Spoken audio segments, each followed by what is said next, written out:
हर महादेव शिव शंभो बाबा धवलेश्वराय बालालिंगाय नमः।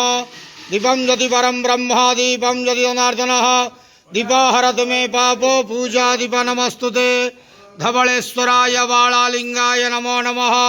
संसार सुखी रखंदो। आज धर्मर मास कार्तिक मासर शुभ गुरुवार रे समस्त श्रद्धालु भक्त मानक आशीर्वाद करंदो।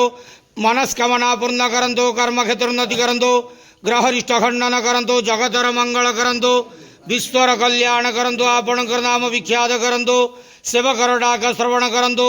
समस्त गुआवसा भक्त मानकर मनस्कामना पूर्ण करंदो।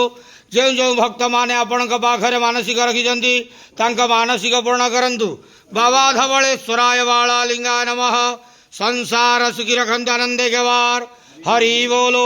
आज कार्तिक मासर शुभ गुरुवार रे समस्त श्रद्धालु भक्त मानक आशीर्वाद करंतु आनंदे गवार।